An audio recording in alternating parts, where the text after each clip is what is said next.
Hello, everybody. Welcome to Anime Sickos.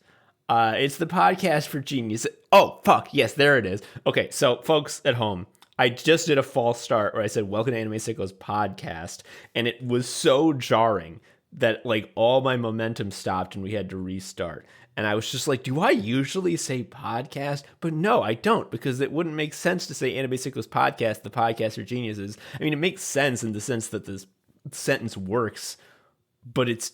You get me. The podcast for geniuses. Look, and the... You can cut this if you want, because you haven't introduced me yet. But Tom did... I could hear Tom surprise himself when he said podcast, because he said, podcast? Like it was sneaking out, and he was like, whoa! I didn't even notice that. It happened so naturally. It's podcast for geniuses. We talk about anime, gaming, posting, and jobs. And I am Tom, an anime sicko. And that you just heard, who was that? I am Quinn, an anime sicko. Yes, Quinn Welsh-Wilson. They have been on Anime Sickos many, many times. One of the early adopters of the anime sicko disease. They ran a one-shot RPG episode for us where we played Hardwired Island, where I was Tooltip and Joe was Paste Special. And we had a office job-themed cyberpunk adventure, which is very funny because I would give anything for an office job now. Early guest, frequent sketch part sayer, really one of the all-time Anime Sickos homies, this motherfucker, Quinn. Quinn, before we get to it, I got to thank one patron who's Patreonized us. Well, I guess me, not you. That sounded so rude. Anyway, the Anime Sickos. They've patronized the Anime Sickos. It is Corey. Just Corey, no last name. Thank you, Corey. Hell yeah, Corey. We love it. We love to see it. Anyway, Quinn. When I had the Anime Sickos weird era begin, I put out a note to all of my previous guests, the large stable of sicko homies, who I knew had what it took to sit in Joe's chair and fill that spot during the Anime Sickos weird era.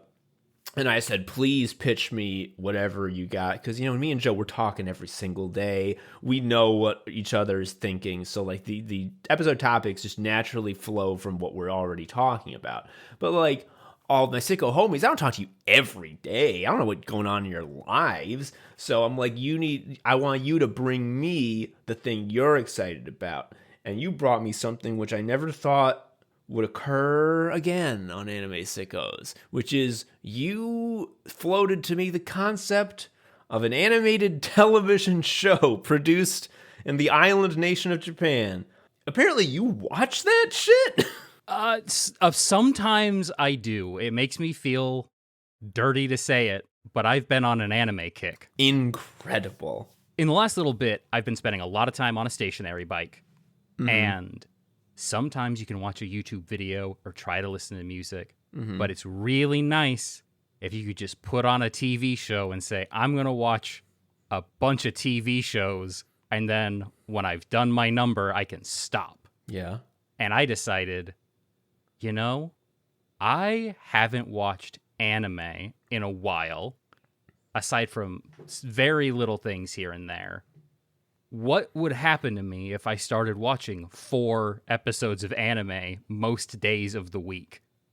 And the answer is a lot of mixed experiences. Sometimes anime is really good, and sometimes anime is...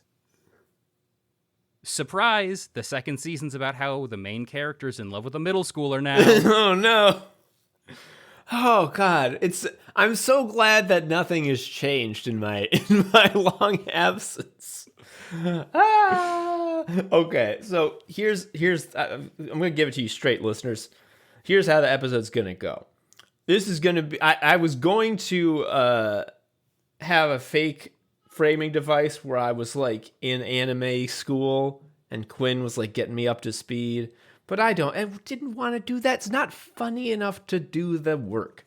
So we're just going to talk about, quickly, a lot of the series, the highlights and lowlights that Quinn has watched. And then here's the reveal.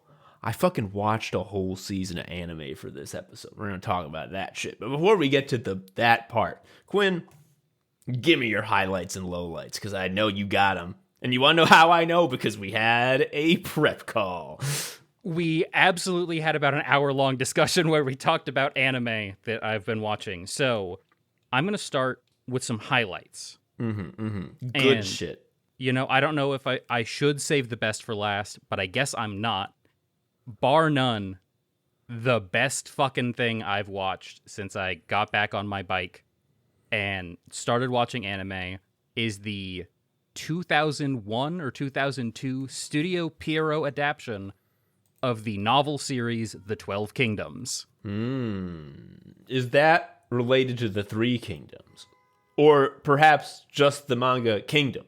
So, if the bar for connected means nominally Chinese, then yes. But otherwise... I would say that no. does not meet that bar. Tell me about 12 Kingdoms. What's the deal? So, this is one of those... I don't want to say early era, because anime has been made for a long time, and there's been isekai stuff basically since then. Yeah. But let's call it a mid-era isekai work about a girl named Yoko who lives an unsatisfying life in then modern Japan. She's got red hair. She keeps getting told to dye it by everyone, including her parents, but it won't stay dark. And one day, this tall, beautiful, mysterious blonde man in like imperial Chinese robes shows up, pledging his ever burning devotion to her and says, "You have to come with me. You have to go home." And then she goes to a magical land where there's 12 kingdoms. Oh, from the title. She winds up having a couple of her friends swept up with her. They get separated, and it is this story about Yoko coming into her own as this person who has been chosen to be the queen of this kingdom that's sort of been without ruler for a long time. And is adapting, I think, about 5 different novels. So, like, the first chunk of it is, okay, you're in a place you don't know anything about. You have to learn the basics of what it means to be in this world. You have to kind of learn how to fight. They get around that by putting a water spirit inside of her that knows how to use a sword. Okay. But there's sort of like wuxia, wander around the countryside, get into some shit type stories while developing out proper character arcs for her, dealing with this tension between, on some level, I want to go home. On another level, home, was it ever really that good? Am I ready for the responsibilities of rulership, et cetera, et cetera? And it also has a Reaper Cheap type. Oh, a little animal friend. Yeah, there's a guy named Rakushun who's like a peasant who, in the setting, they call them Hanju, or half-beasts, who's a little mouse guy, like a rat man. Okay. And all he wants to do is go study at school. He just wants to go to college. I love this guy. And she helps him achieve his dreams. Okay, so here's my immediate thoughts. One, the fact that this is an adaptation of books is always a welcome change of pace. Because I want to be clear, the original series, I believe these are not light novels; they're heavy novels. They're like normal weight novels. I believe so. I think that they are young adult oriented. But they seem to be actual novels, yes. And it's certainly, I would describe the experience of watching the show as feeling relatively novelistic. There's a lot of really grounded interiority that you're getting from the characters. You're seeing their thought processes unfold, their thinking change in a way that, like I said, it's no surprise after having watched it, that it is an adaptation of several novels. Mm-hmm. I'd put it up there with, if you've seen it or if any listener has seen it, Moribito, Guardian of the Spirit, is another, hey, we took some novels and adapted them. I think this was one novel for Moribito. Mm-hmm. Oh, that's, I think, one of my... These are both, at this point, I think, like, top 10 for me. Oh, wow. Sometimes they make really good anime. Isn't that so fucking frustrating? Because then you got to keep watching. Yes, I mean, that's what gets you into trouble with some other stuff. But over time, it takes this, like, long arc of exploring different characters. There's like a strange cosmology where, right, the divine right of kings and like the mandate of heaven are like things, And but they're literalized. Okay. In terms of, like, there's a Kirin and they can smell when you're the right kind of person to be the king. Mm-hmm. And if you're bad at your job as a ruler, they get sick and die, and then you lose your divine immortality and also die. Okay. So, I know you like this series because it's good. I'm just, knowing it's an anime and hearing about divine right of kings and stuff, and it's like, oh, it's going to be like, you always have to look out for the, like, surprise, we're the right-wing Japanese people. We hate all other races. Wow, you didn't think you'd find us in your TV show, blah. And you're like, no, fuck, I was enjoying Ranking of Kings. Why did you have to do this? Yes, that is absolutely a tension that I felt. And, right, I'm not going to tell you that this is a show that sits down and says, I'm exactly the same type of communist as you are, because obviously, right, on some level it ultimately decides that, like, being a queen is kind of cool. Yeah. And, like, isn't that a fun fantasy to have? But it's also centered on, like, the king who's been around longest and done the best is, like, free school for everybody. Hell yeah. Oh, the little rat man's got to go to his kingdom. He does. It's really good. It's really cool. I love when a rat man gets to go to class. And he doesn't even have to pay for it. Oh, it's so good. So I'm interested that this is, your classic isekai in the sense of like, nothing's going right for me. And then suddenly it's like, didn't you know? You're actually the most specialist person ever who everyone loves. Come with me to a magical land.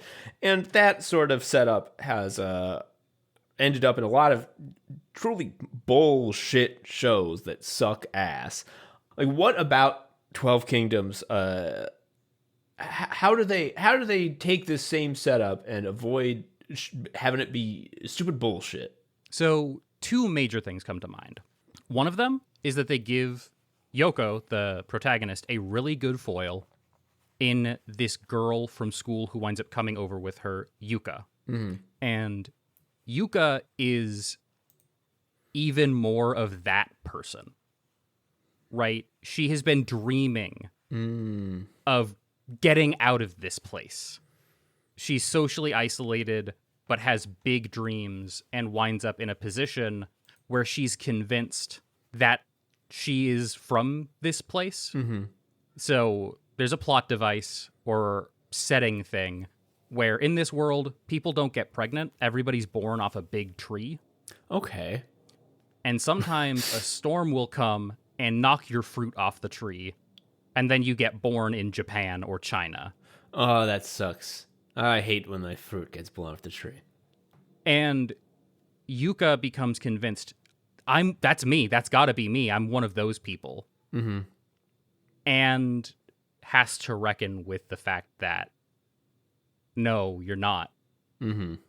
And I think that it examines a lot of the negative edges of this impulse. Mm-hmm. Mm-hmm. Obviously, there is kind of a problem in it resolving in, well, yeah, our heroine was from here, though, and that's why she gets to be queen. Yeah. Right?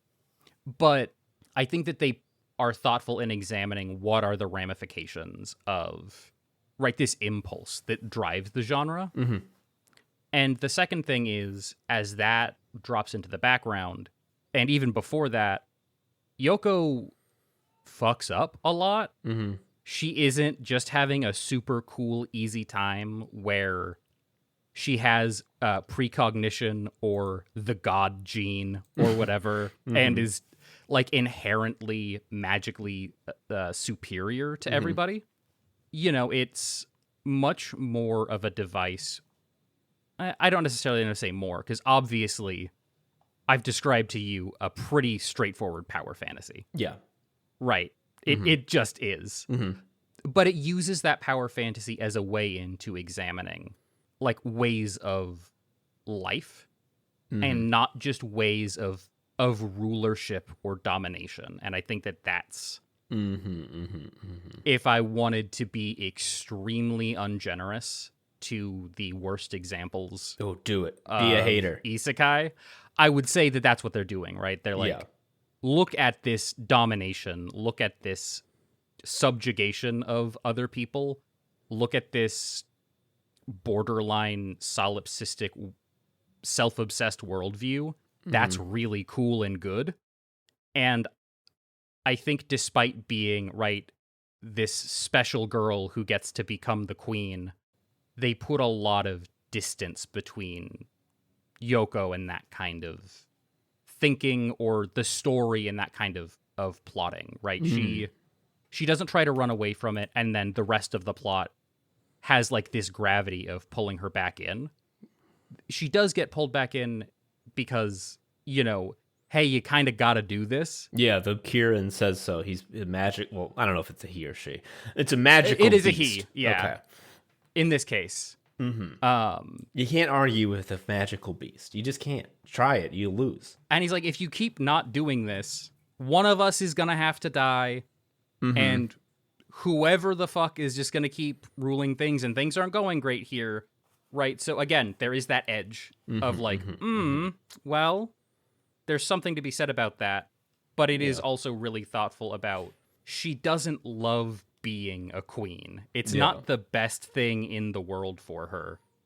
And one of the later sections, right, based on one of the later novels, is about her being like, I have to learn about court politics. Oh, God. And there's like a bunch of different ministers, and there's a really robust hierarchy.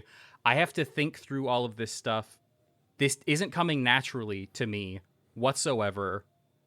And every time I ask somebody something and try to get counsel, I get information from like 17 different directions. And she doesn't resolve that tension by like outsmarting all of these like buffoonish bureaucrats. Because that would be the like obvious power fantasy move. Is just like I have the common sense to see through all the nonsense and get to the core of it the way that you all can't. And like you say, they say like an epic one-liner. Everyone goes, "Oh my God, and that's why she's a queen." So interesting and good that they did not do that. Right, yeah. And in coming to terms with that, she fucks up. People die. There's like serious consequences to trying to approach this mismanagement and mistrust. So I think the best thing I can say about the way that it avoids the worst parts of that unbridled power fantasy is that it's willing to complicate things. Yes. It's willing to take a problem and say, this is what we're going to sit on for 4, 5, 12 episodes. Because these are real people living real lives to some degree, and you have to deal with that, right? In the fictional construct, right, of I'm reading a book or I'm watching an anime, they're as real of people as she is. Yes. And I think that gets around so much of this stuff. Speaking of the worst of this kind of thing, obviously, you know, we both of us haven't watched this, but we know that the real worst example is Solo Leveling, but we can't speak to that with any specifics. But something similar to that you told me you did enjoy somewhat was a show called Shangri-La Frontier. What's that about? So that is about a guy who calls himself a kusoge hunter. He loves bad games that suck. Okay. And everyone in the world loves to use the Sword Art Online VR headsets to play video games, and he loves to use it to play buggy pieces of shit. I like this guy. He's my friend. And then one day, a friend convinces him, why don't you try playing a good game? There's a new MMO called Final Fantasy XIV. I mean, Shangri-La Frontier. And it's so robust and amazing and detailed. And he goes into the game, and it's like taking his weighted clothes off. And he is the best gamer of all time. Because he played a bunch of games with broken hitboxes and, like, save wiping glitches. He played Yakuza on the PS2 instead of Yakuza Kiwami later. Yes. That's awesome. So I think what you've told me straightforwardly owns. And here's what I fear is going to be the twist of why it kind of isn't just great. Does it ever get to the point where, like, the game is real, or, like, the game is, like, a secret plot from, like, evildoers to, like, do something, to, like, trick people, or, like, the game is magic? Because I want him to just be playing the game and kicking ass at it. Fortunately not. Okay. You get a couple scenes of, like, the game designers and the scenario designers reacting to, this guy is really good and he's doing things that we didn't think people were going to be doing in this game for a decade, and now they're doing it now and we're panicking. But awesome. It's not a real place. Another show I watched does do that. Gimme. And that's Log Horizon. Put logs on the damn horizon these days. Tell me about this. So Log Horizon started in 2013, I think. So adapted pretty shortly or alongside Sword Art Online. And has a very similar premise. All these people are playing this MMO. One day, some freak accident happens, and now everyone, to quote the words of the kick-ass theme song to the first 2 seasons of the show, is living in the database. Oh, yeah. They turned into a reboot. Yeah, basically. And they have to reckon ultimately with, not only do we have to stay here, but, like, later stuff is about, the NPCs are like real people. One of them joins their guild. But that, again, also a very straightforward power fantasy. But his angle, when I say him, I mean the main character of the show, Shiroe. He likes bureaucracy, and the long arc of the show is, right, we're going to impose the neoliberal economic form Jesus Christ onto the game. Okay. And be its primary beneficiaries. God, see, this is why it's so such a trap to like anime, because you're just like, what if the game was real and you had to live in the game? You're like, that's kind of fun. You could double jump for real. And then they hit you with fucking Hillary Clinton shit. It's overwhelming. And it looks like they made a very brief 3rd season. Because this is a light novel adaptation. And they hit the point where looks like it's not going to get adapted anymore because the author stopped making it after he got sent to jail for tax evasion. Incredible. I believe that was the charges. So I would definitely say Shangri-La Frontier, by contrast, is way more about, I can double jump. Isn't that cool? What if I used the falling damage mechanics to my advantage? That would be sick. Let's go to Evo. all that type of stuff. It's junk food, I would say. Both of these And they obviously play with these power fantasies, and I wouldn't say, oh, they get around them. I'd mostly say sometimes it is fun to think about what if you could double jump. Yeah. Yeah, I mean, I think that, honestly, Shangri-La Frontier, at least what you described, is sort of like I don't want to say it's the only moral way, but just like all the solo leveling shit where just like a guy becomes a god because he's better than everyone else. It's just like it's possible that has exciting fights in it, but it's just got a stink on it of just like I don't want there to be a lot of guys who are thinking like this, you know? Whereas if it's just like, what if there was a gamer who fucking whipped at this? It's like, well, that's just Goku, you know? Like, it's just that instead of fighting, it's putting on the VR helmet and playing RPG games. And it's like, yeah, that's a power fantasy that's just like, what it's giving me is like, so normally you have to practice a lot to get this, but we're just going to show you it at the end. It's like, yeah, okay. Versus the power fantasy of like, what if everyone else had to love you? You know, they have to, or else, you know, or else. I mean, you wouldn't do it, but like, they all know you could. I mean, but you won't. But you. I mean, no, you won't. But it's literally. But that is the vibe, right? Where a lot of this power fantasy stuff does feel pretty bad. Mm-hmm.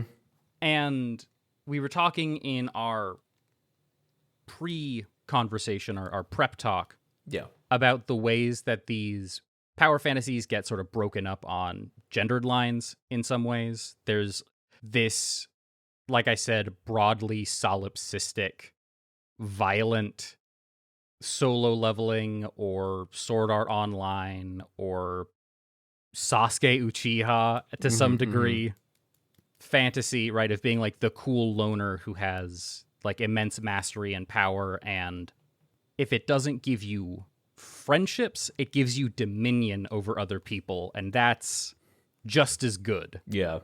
Another thing that has shown up in a lot of isekai that has come out in the last several years is much more oriented toward an audience of women. I'd also say this might be a part of the appeal for me for something like 12 Kingdoms and Moribito, where there's a lot of care to emotion, and this power fantasy in things like My Life as a Villainess, or the next thing I'd like to talk about, From Bureaucrat to Villainous. So this shit sounds funny. idea of the power fantasy being about mastering or attuning yourself to relationships and succeeding in those relationships in ways that produces good outcomes for you and the people who you've come to care about. And sometimes that stuff is very much video game romance coded, right? There's this like very transactional thing, and then it kind of reaches its terminus, and then, okay, what do we do here? But From Bureaucrat to Villainous is an extremely interesting show about like a bureaucrat who's in his 50s, who dies in the same way as Yusuke at the beginning of Yu Yu Hakusho, which is there's a kid bouncing a ball in the street, and a truck is barreling toward him, and he pushes him out of the way. And then he wakes up in his daughter's otome game. And as the villainous. The villainous of this dating sim. And it's a fun, lighthearted comedy where all of the quirks of navigating the contemporary Japanese business place are automatically translated by some apparatus of the game into being socially appropriate for, right, like a 17-year-old like noble to say. And it's a lot about his fatherly instinct coming up and sort of dominating against the role that he feels like he's supposed to play, right? To play out this villainous role. But he so badly wants a bunch of these promising young people to succeed and to like live their best lives. Yes. That he has a really hard time playing the role. And it's just a lot of fun. I love that. Oh, he just wants these kids to have a good head on their shoulders and work hard and make good. I love this. That's funny to me. It's good. They bring his family, his wife and his daughter, into the situation where his daughter turns on the game and finds out, like, oh, wait, is dad in there? Is that like okay. I'm about to ask, like, is it known that, like, if you get hit by cars, you, like, wake up in video games now? That's just something that we have to deal with in modern Japan. I also think a good idea for a funny twist on an isekai. I think that the amount of meat on this bone is like a sketch, maybe. Or more likely, the idea for a sketch that you describe to someone, as I'm doing now. But like in a future world where people have understood, based on the realities of climate change, that we must change the infrastructure of the world to de-emphasize cars, and there's a largely car-free Earth, all of the other worlds are in desperate need of heroes because no one's fucking getting hit by trucks no more. And they have to like send someone to like be like, hey guys, do you remember trucks? You should try that again. I like that. Yes. Oh yeah. What else? What we obviously, and I know everyone's screaming this. What about Delicious in Dungeon? It's the big... What about... That's the big, awesome anime. You're going to talk about Delicious in Dungeon. Here's the thing, folks. I say I haven't watched anime for years. And that's true. Except that I did watch Delicious in Dungeon.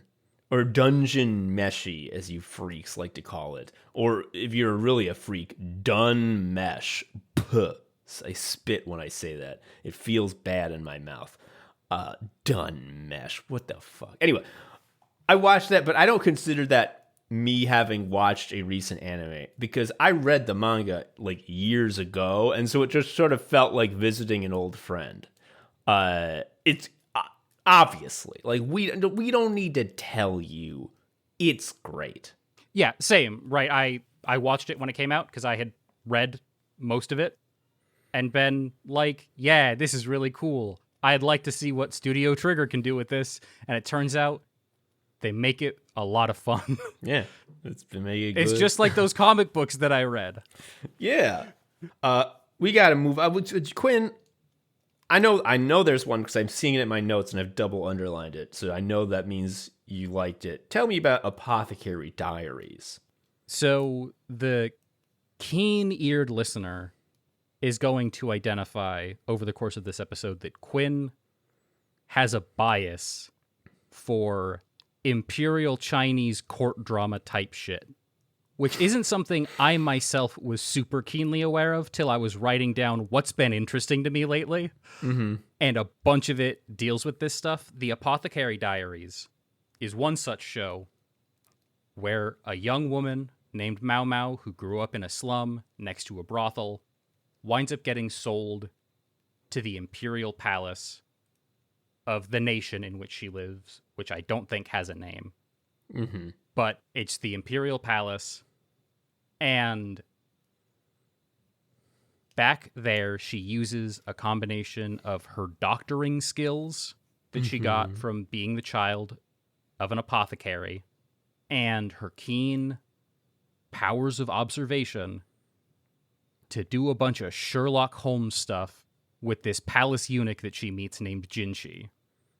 Oh, that sounds pretty good. Is it just like a case of the week type shit, but it's in Imperial China? Because I can deal with that.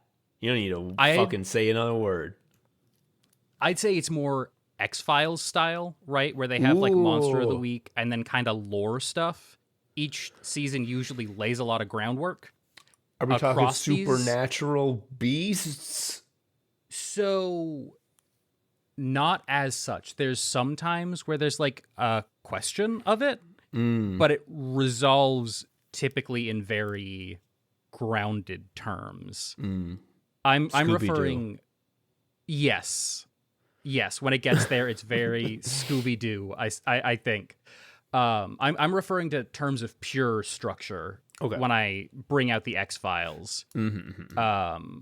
Where people who followed the X-Files at the time or who have heard about the X-Files secondhand, such as myself, will hear about how fans at the time sort of differentiated episodes between, is this a like plot episode? I don't remember if they called them plot episodes or lore episodes or what have you. And then there was like the case of the week stuff. Yeah. So there might be building of like supernatural seeming twists, plots, suggestions, and then eventually those will cash out into some broader, more quote-unquote important investigation, perhaps toward the end of a season. Is she using like herbs and shit to make like tinctures that... Because I'm thinking about Herlock Sholmes from the Great Ace Attorney Chronicles, obviously, when I'm thinking about like, what if you were in the old days and you had to use like chemicals and stuff to do what is essentially like modern day forensics, but with like steampunk stuff? Isn't that fun? To me, that is fun. Is that what we're talking about here? Because she's an apothecary. So like I'm thinking about Chinese herbs, thinking about like ginseng. Yeah, like Chinese herbs are a big thing. She makes a friend with the doctor who works back in this part of the palace, who sucks at his job.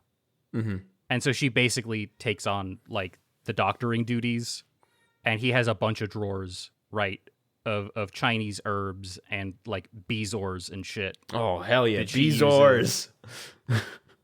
Ox bezoars like come up several times as an object of intense desire for Mao Mao. But I'd say it's a combination of the first big plot relies extremely heavily on her knowledge of medicine, her ability to apply these things to stop people from getting poisoned. Shit. Poison. Yeah. Imperial Court. Come on. Poison. That's like the main thing. Why did I not consider this? Poison is a big recurring thing in that show as well. But there's also other times that she does more classical forensic type stuff of, oh, here's like a stick of incense, or here's like pipe ash. There was a fire around here. How do I put that type of stuff together and figure out why and how this happened? That's so fucking cool. I mean, it's, people have been doing this type of thing for hundreds of years, and I hope they keep doing it for hundreds more years. I love when there's a little mystery. It's just really fun to, walk into a mystery, be like, oh, what's it gonna be? And then they lay it out, and it's good. Yeah. What can you say? They put a lot of interesting characters and motivations and ideas up, and you've got a really strong grounding in like the core relationships of the show, Mao Mao and Jinshi, and there's one of the like high-ranking concubines that Mao Mao winds up indebted to and working for, who they develop a very strong relationship. So, hell yeah. Like a lot of episodically oriented stuff, that's a really good avenue for doing character exploration and just getting fun interactions between characters that you like. I love that. I think I'm going to fucking download this one and give it a look. You said there was one more you wanted to briefly mention before we got to what we actually watched. So do that. Perfect. This one is something that is going to have a name that sounds like it's horrible, nasty, vile, evil stuff for perverts, but it's actually not. And that is Akiba Maid War, which came out a year or two ago at this point. It's set in the 90s in Akihabara, and it details a very literal gang war between different organizations of maid cafes through the lens of a young woman who comes to Akiba to become a maid and an extremely jaded older woman who works with her at the cafe who is trying to get past all this shit. There's a lot of really good upfront episodic, let's tell a lot of fun jokes and silly situations type of stuff. And then toward the end of its 12 episode run, it says, all right, like, let's put a bow on all this stuff. It's, if nothing else, way better than the title would lead you to believe. I know it's a big favorite of the Anime Sickos Discord. A lot of Anime Sickos Discord users are huge Maid Warheads. Okay, yeah. That makes sense. Non-derogatory. Let me be clear that I'm not. I enjoyed the show a lot. But yeah, there's a lot of like battles without honor or humanity, Yakuza type fiction stuff that is shot through. What if it was maids from themed maid cafes doing this? I do have to confess that I watched the first episode and a half of this, given that I knew it had positive reviews and all that. And I don't know. I mean, I know it's good. I know that. But I really just... the idea of the maid cafe is so distasteful to me that I just like... Even just seeing people in those outfits, I'm just like I'm like ashamed of being a human being. If my people made other people wear those outfits, then we shouldn't have been on this earth. It's just I don't know what it is about like the maid cafe thing. I'm just like, it is so foul to me. And that's just a me problem. I mean, if you can... I could speculate on, right, there's big themes of, right, subservience, right? Like making someone servile to you. And that, like, makes my stomach churn to think about as I'm going to go have a fun day out on the town. That's the thing that I'm going to do to fulfill, right? Yeah. Some loneliness or some desire that I have. And hopefully this conversation has made clear that I very strongly believe with most cultural production, but let's keep it restrained to anime here. Sometimes you just can't escape the gravity of this thing being fucking anime, right? Yeah. You watch that and it's like, yeah, I've heard this is good. I heard that it does things with its premise that are promising, and you can't get over the hurdle of it's about a fucking maid cafe. And here's all the anime girls who are at the maid cafe, and I don't like it, and it makes me uncomfortable. Yeah. I mean, and I know that that's a thing that like I just fucking deal with it. Just watch the show and get to the jokes. It's funny. But I don't know. I couldn't do it. You know, actually, when you bring up something that you think will be disgusting, foul shit, but it's actually good. I watched this years ago. I watched this before Anime Sickos. It was my wife and I watched it together because we were like, let's watch something. And this was back when we had subscribed to services before we wised up and we're like, we're going to steal full time. But whatever service it was, we're like, let's see what animes they got. And we saw an anime and we decided we would watch it because it was like, let's watch something terrible. Let's watch something that's like has no redeeming value and is like socially ruinous. Like it like to think of young people watching this, it's like, the word. It's like you hate watching, but like hate watching the downfall of humanity in cartoon form. And we saw a show that we're like, oh, this is it. This is the fucking worst shit in the universe. It's a show that is called The World Only God Knows. And it is about a gamer boy who is the master of dating sims. His big thing about his whole life is he needs to get the successful dating relationships with all the girls in all the dating sim games, especially the ones that are really, really hard. And he talks about it on forums, talks about like, I got to the end of this girl's route. And everyone's like, how do you do that? And he's known as the god of conquest. And okay, you can see how this is fucking foul, right? Because it's like talking about subservience, talking about domination, but add the sort of sexual aspect of like collecting girls. Ugh, this is gonna be disgusting. It's just like The Witcher. Actually, the thing about this kid is that he does not give a he has no lust in his heart at all. He does not like want to like fuck the girls or have them. He wants to do the route.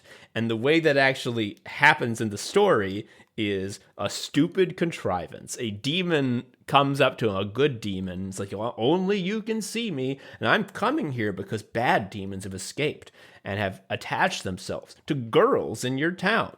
And when a demon is attached to you, it means you have an emotional problem. And the only way a demon can get exorcised is if the girl falls in love with someone. And then when the demon leaves, they forget everything that happened in the last, and however long it was. So it's literally what a clean way to deal with all of the emotional problems that would, as you were describing, I'm like, I don't know, Tom, that this is any better. And look, yeah, there's still whatever. That brings us to the point of being quite funny. That makes me go, oh, how silly. It is very funny because, I mean, like, there's like obviously there's the first girl who's just, the tech demo to see how the mechanics work. And that's one episode. But the rest of the season is like, there's just 3 girls with just 3 arcs. And it is really just like, let's meet this girl. Let's see where she's at in her life. She's really down. She has a lot of problems. And it's so funny that like this kid who is just like, who has no emotions and is just like, I want to be the best at games. The way he does that is like he has to become so empathetic and understand them on such a deep level and be exactly who they need in that moment and like really like be there for them and like understand their pain and help so them. Is it about the tension between the idea that real women aren't like the people in your dating sims? Oh, no, not at all. He never has... He is barely a character. I have to make this so clear. Sure. I mean, maybe less in terms of his character arc, but the things that the work itself might be communicating about the world. It's also fine if that's not it, but you're describing this, and when I think about perfect routing in something like an otome game, right, it's about choice optimization. It's about... Mm-hmm. Tokimeki Memorial, right? I have used all of my time hyper efficiently, become good at the right things, and chosen the correct dialogue option, which is very divorced, at least from the way that I view what it means to connect with another human being. Okay, that's an interesting thought that I had. Well, it's definitely not that, because all he does is talk. There's no, like, he doesn't, like, use his day to go to the gym and get his, like, arm score up. Sure. And, like, he does have to, like, emotionally connect with them. But it's so fucking funny that, like, he is doing this despite, he really, like, doesn't, how do I put this? He's doing all this and, like, he both has to care for them and also he doesn't. Because, like, he never grows. He never is like, wow, actually real people are more important than the game. When he is done, like, the last episode is like, I exercised the last demon, and now I can finally do what I wanted most of all, which is play dating sims. And he's like, and then that is when they drop the title, which is like he's playing 5 dating sims at once. And, like, you can see them all reflected in his glasses. And he says, this is the world only God knows. And it's like, he is just a tool. He is barely a character. He is just there to be like, tell me more about the actual characters who are the girls who are in trouble, who need their problem solved. The one sort of like funny like twist, I mean, there's many funny twists, but the most obvious like funny twist is that there's one girl who their first interaction goes terribly, and she's like, what do you, like, stop talking to me, blah blah blah blah, blah. And she yells at him, sends him away, like, how, like, what are you trying to, like, I don't know you, stop trying to get to know my life, it's my life, it's private. And the demon, who only the main character can see, is like, well, you fucked it up, you'll never do it. And he's like, you obviously have never played any of these games, this is going exactly right. And okay Yeah. That is an interesting framing, and also, right, I guess an alternate way to ask the question that I was getting at was, is the show interested in these girls as people? Yes, extremely so, because like they are the characters that have the depth, and Right, like that's what stood out to me as you were talking about, oh, he is a tool, and they matter. yes, like when they hit their moment of self-actualization, when they get the breakthrough, when they can like leave their pain behind and like feel loved and fulfilled, it's like it's yeah, it's a fist pump moment. You love it. Then they forget it all, so they don't have any connection. They don't care about this guy anymore, and they don't. But they're like, their life is good now. That problem that they had has been exercised. It's pretty stupid. I gotta be clear. It's not like a feminist masterpiece, but Oh, certainly. it's definitely way better than the premise suggests.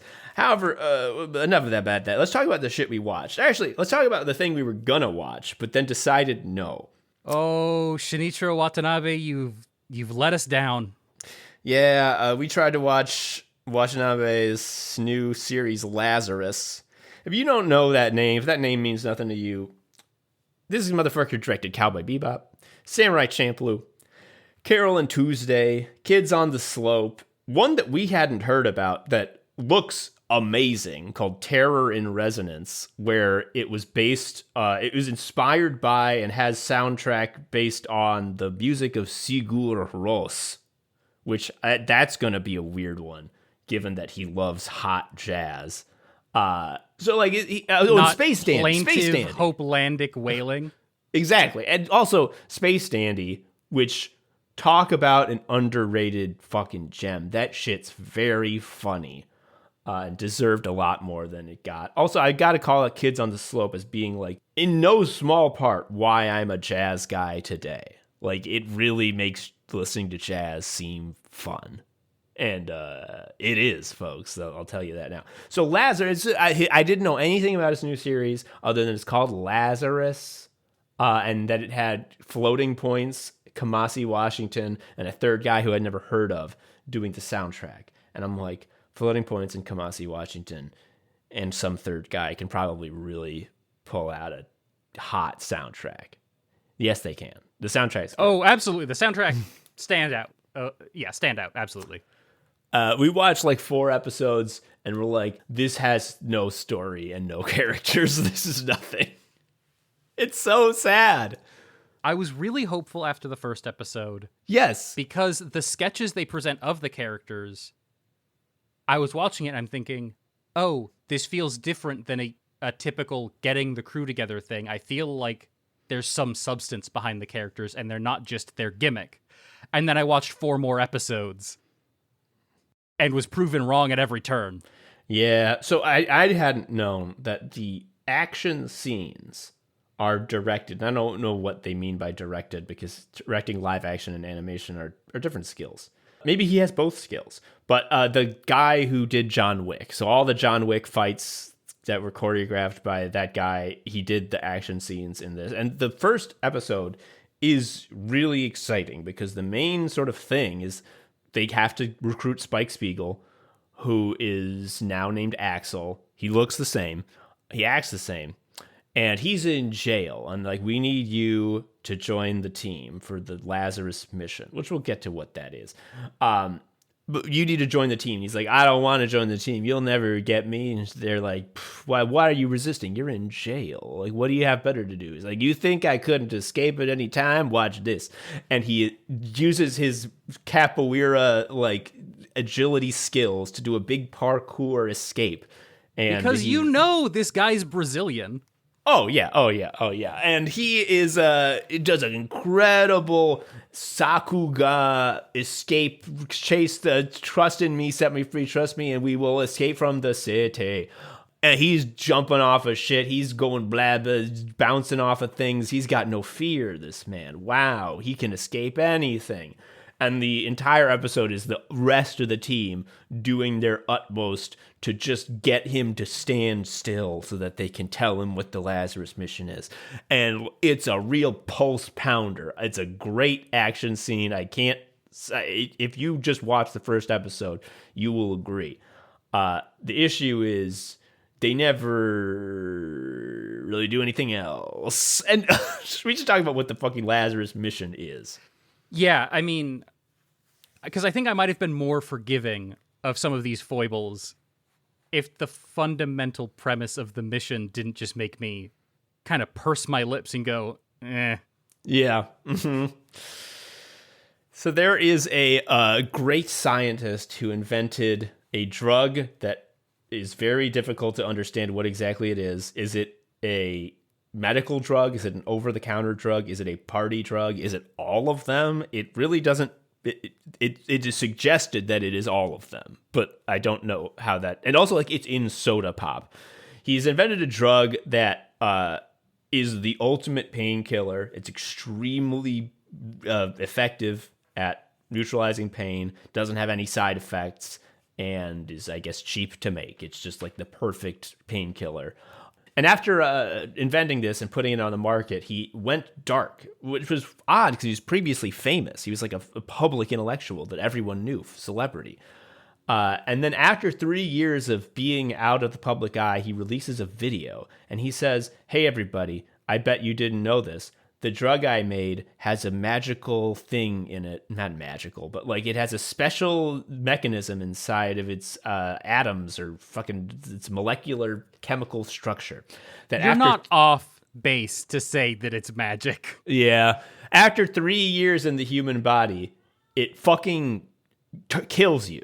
So if you took it on the first day, you're going to die in a month. And like everyone took it on the first day. And so they have a month and he's like, you got to find me and I'll tell you the solution. But I bet you won't be able to find it out on your own.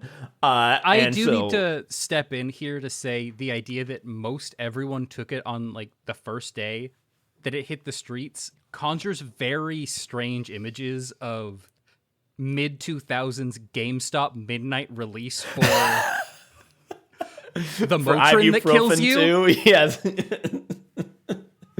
God, it's really dumb. And so here's why it's extra dumb. One, you think maybe, okay, everyone's feeling like we got a month to live. Society's going nuts.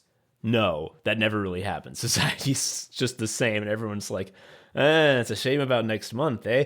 There's a couple protests, but not, like, you just kind of see them walking by. Yeah, there's a lot of people still doing their jobs. I'll say everyone's just sort of doing their shit. And I know that, like, one of the things about the pandemic is we all had that feeling of like, oh, when the world ends, we're all going to still be going to our jobs, huh? And like, yeah, except that a lot of these sort of horrible real life things don't have a fucking timetable that is exact. Like, if we knew that we were all going to die in 30 days, no one would be doing their jobs. Sorry, it's just the truth. But whatever, that's neither here nor there. One thing that really fucking sucks is that the sort of metaphor for all this, because obviously, the contrivance of the plot, but what does it mean? The metaphor for all this is like, a world that wants to insulate itself from pain is already dead. Because what is pain? Pain is conflict and friction, and that's what happens when you talk to other people. And so if you insulate yourself entirely, you've already cut yourself off. So in that way, death has already claimed you. And I'm just thinking to myself, like, if someone came up to Joe, co-Sicko, and was like, hey, I have a pill that'll make your hip not hurt ever again. And he was like, oh boy, I'll take it. And then afterwards they did an impish laugh and were like, tee-hee-hee, it was poison because you chose wrong. I would fucking kill that person. Yeah, absolutely. Absolutely. The shrewd critic or Lazarus enjoyer who's listening might say, but you've just described the philosophical perspective of the villain of the show. Mm-hmm. To which I say, There is often a little bit at the start of the show where somebody's talking about their experiences with Hapna and how it numbed them out and how that sort of has produced negative outcomes in their lives. And I'm sure that Dr. Skinner was wrong. I'm sure that the ultimate conclusion is, like it is with so many anime, you have to fight to live. Yeah. Fight for your found family. However, for the same reasons that Tom is describing, I guess I just don't find working through that compelling.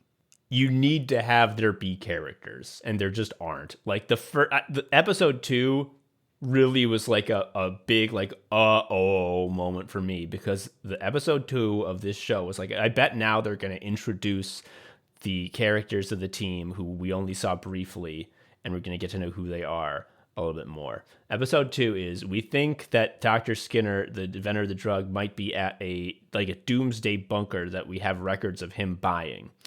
You two, because there's 5 people on the team and one of them's the computer girl. She has to stay at the computer. You two go to the company that sells these bunkers and see if they have any records.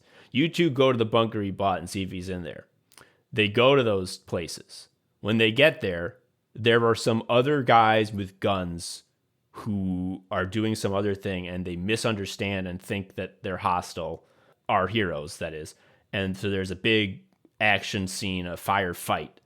And eventually it is communicated that, like, we're not, whoever you think you're shooting at, we're different than them. And they go, oops, I'm sorry. And then we look around and, yeah, he's not here. Episode 2 over. And I was like, this sucks. Oh, also, this was, when this happened, I knew, like, okay, we're not doing this I'm not watching this whole season. We have a flashback to before the drug was invented, and Dr. Skinner is at the UN, and he's saying, guys, you gotta understand. And everyone has been saying the entire time, I can't believe Dr. Skinner would do this. He's so kind, and like, he's such a nice guy. Yeah, he does everything. All of his science was to help people. He would release things for free to help people. He's in front of the UN saying, guys, I'm looking at the data, and in 3 years, when did we say 3 years before? In 3 years, climate change is going to make everyone die. And we have to all work together now. There's no denying it. It's true. I have the data. It's so important. If we don't do this, humanity's doomed. And you know what all the UN people do? They just go, and walk out right in the middle of the speech because they don't want to hear that shit. And they watch this video and go, why would Dr. Skinner have anything against humanity? He can't. And it's just like, are you fucking dumb? Do you not understand themes? And it's extra frustrating where they've assembled, right, this multiracial, multi-ethnic, multi-gender coalition of agents who are also mostly from hard-to-do backgrounds. Yeah, they're like all criminals. I think the kid is rich, but he's like a crime kid. Right, he's like, yeah. So, putting aside a moment the fact that every character is basically a weird iteration on their ethnicity to some degree. Right, the Brazilian guy does capoeira.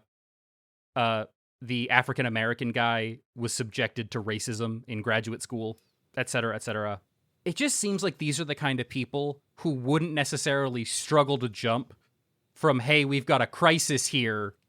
Okay, everyone at the levers of power has completely rejected the urgency of this.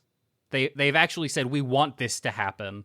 And none of these people understand how you get from making that speech to making the everyone dies in 3 years drug. It's extremely straightforward. Yeah, and it's just like, I do not, because like, well, maybe the characters we get developed in the remaining 12 episodes. It's like, man, if they can't make, if the writing is glossing over this, if like this level of thoughtfulness is beyond them, there's, sorry, the admittedly great action scenes are just not enough to carry that through.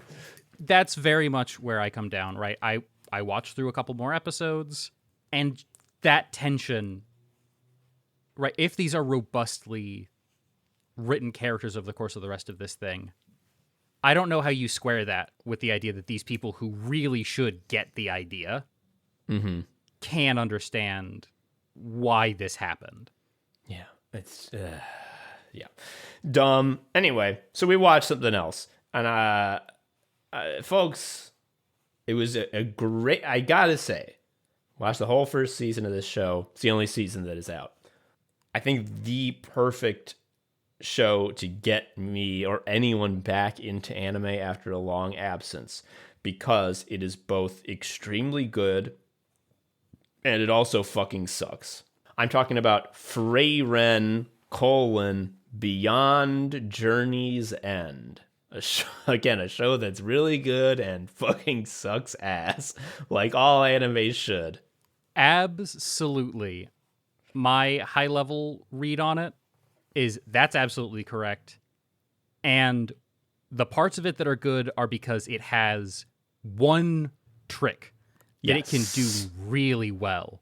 And every time they do the trick, I get misty-eyed and I think, I love the people in my life and I should live my life in ways that allow me to appreciate that more. But then it gets distracted by a shiny jingle bell off to the side, and it runs away from the trick. And you're looking at the juggling pins it used for its trick, and you're like, "Are you gonna pick those? Are you gonna pick those up anytime?" You're still running after that jingle bell, huh? Okay. It's gonna be another 6 episodes, pal. So here's the trick. We're in D&D world, for better or worse, and as the show goes on, I think worse is the heavy thing, but like everything that every trope from D&D or JRPGs, that's real, and that's the only thing in the world. There's been long in the past, 80 years ago, 80 years ago, and then thousands of years prior to that, there was the Demon King. Oh, he sucks. He wants to kill all the humans. Oh no, what are we gonna do? The world is war torn. But then 80 years ago, a party of ultimate heroes who all are very high level fucking killed the Demon King. They were led by the great man Himmel the Hero, a man with no flaws. Except that fuck-ass haircut. Well, yeah, he is an anime character. He can't help that. A man with no flaws. You think to yourself, a man with no flaws, how flat of a character. Well, the thing is, that was 80 years ago. He dead. However, one of the party, Frieren, the mage, is a elf who lives forever. The elves in this world, again, it's not like, oh, they live for 2,000 years. It's like no one knows how long they live for because they haven't died We yet. haven't seen one die of natural causes, yeah. Yeah, and so she had this adventure with her party of heroes when she was like 1,500 years old, and they were together on their quest to defeat the Demon King for 10 years, which to her is like a long weekend. So imagine you met someone and spent a long weekend with them. She then goes and does some other stuff. And then she's like, I wonder how my pal Himmel is doing. And she goes to visit him, and he's a tiny old man who dies like the next day. And she realizes, oh, no, wait, did I love Himmel? Uh-oh. And so we get a very sort of thoughtful, emotional look at these fantasy action tropes. The big shonen series already ended. That happened. That was Himmel and his party being the heroes. That was the fight the big bad. That was it. It already happened. And now we have to deal with the aftermath of that. Frieren has to come to terms with the fact that like those moments with those people were precious. And in fact, because she's an elf, she not only has to understand that, she has to understand the concept. She has to learn the concept that moments can be precious. Because to her, the idea of like spending 100 years like fucking searching one library for one fun fact and then being like, cool, fun fact. And then going on her way is like a totally smart thing to do. What's wrong with that? But now she has to understand like time is actually like something that matters to other people. And like, I need to learn about emotions and connecting. And like, there's a moment where and all throughout, she has flashbacks to her time with Himmel and the crew. And Himmel is constantly saying in this voice filled with meaning, these epic one-liners that exactly spell out the moral of what Frieren's going through right now. Yep. And every time she remembers it, she's just like, fuck, Himmel's so goddamn cool. Why did I let him be alone for 80 years?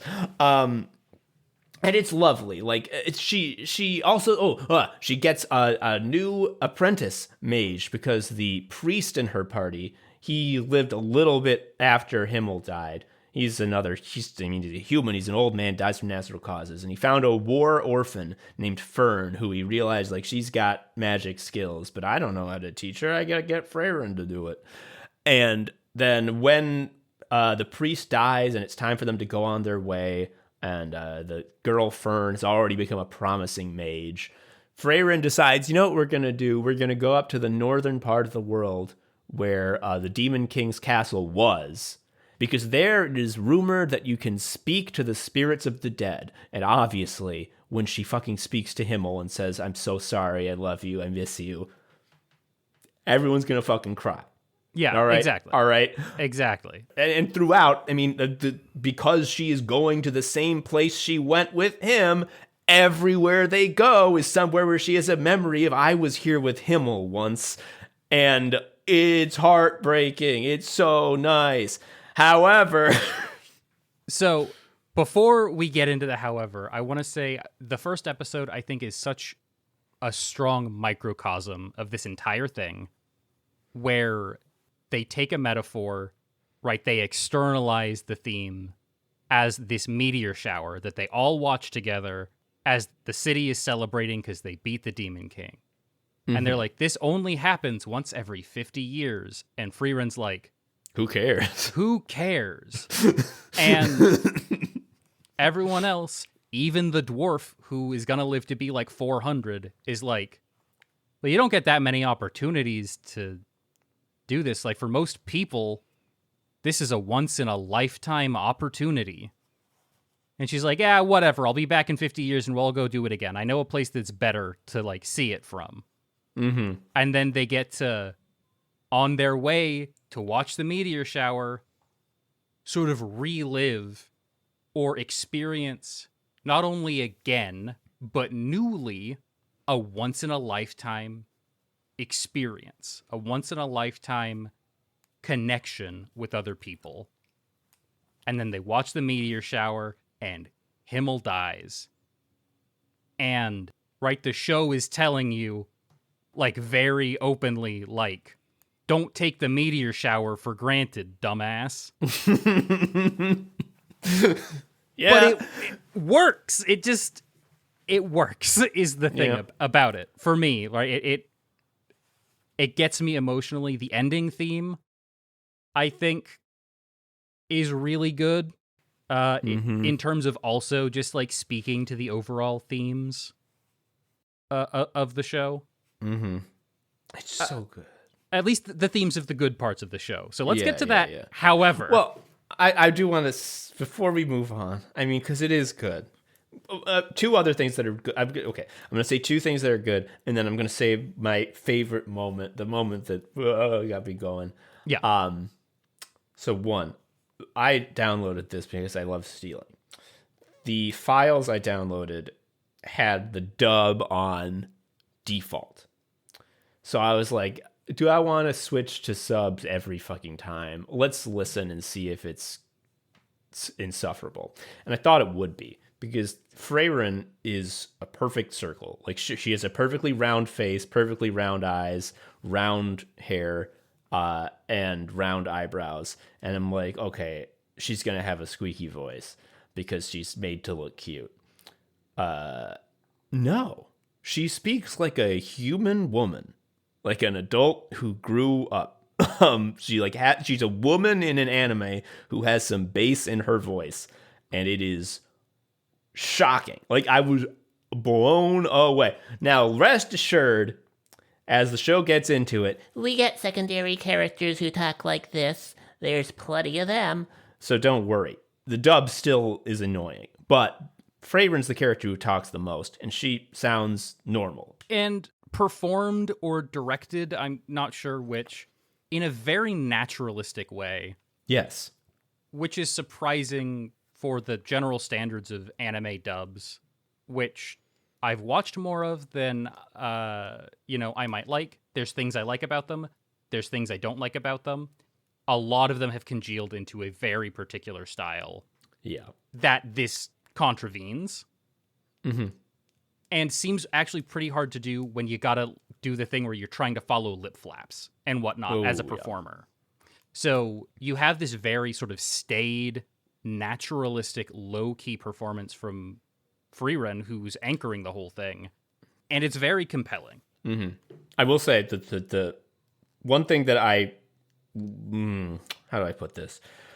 I forgot that this was such a huge part of Japanese humor, having not watched anime for a while, and even in a good dub, this shit does not work in English. And this is something that Stark, the warrior, who they pick up in their party, does. And when I say the warrior, this is like, again, this is why the D&D deification of the world is so stupid.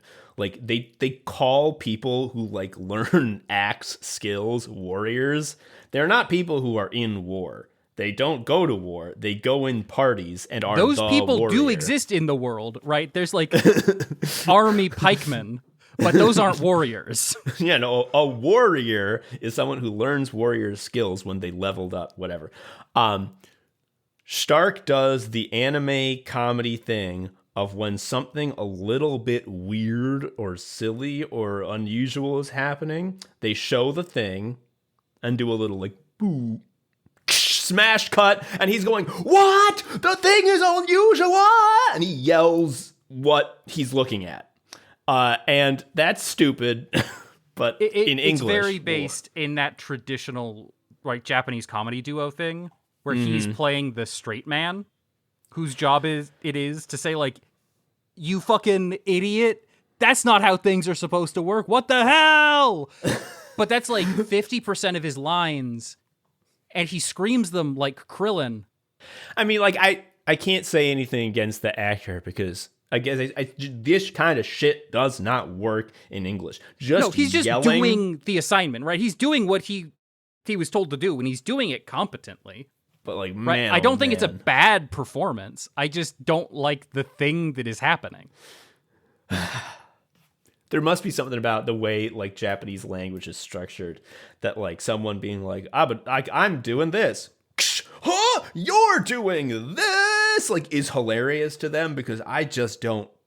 To me, it has never been pleasant. Whatever, neither here nor there. Right, and I am forgetting the specific words to describe the comedy style. I know that the dumbass is called a boke, and I don't remember. Maybe it's manzai comedy. I don't remember. Don't quote me on it. It's a solid tradition. I don't understand enough about the culturally situated origins or context that it exists in. Mm-hmm. But I don't like it. I don't like it. It falls flat for me pretty often. Anyway, there he goes screaming again. The point is the dub is listenable. And also the animation, I mean, like, they knew this would be a hit. The animation's fucking gorgeous. What can I say? Right. I mean, this is Madhouse, who did Hunter x Hunter 2011 and One Punch Man Season 1. Okay, well, so you know. Okay. Right, and if you're on very cynical parts of the internet, they might call a show like this Sakuga slop. It is, and I'm happy with that. I don't mind. The word went through my mind several times as I was watching it. It's a bit much for this scene, isn't it? But it is fun to look at. Well, one such scene where they really do a lot, and they were right to. And then this is like the thing where I was like, this is great. Like, this show is going to be great. And I think it's like episode 3.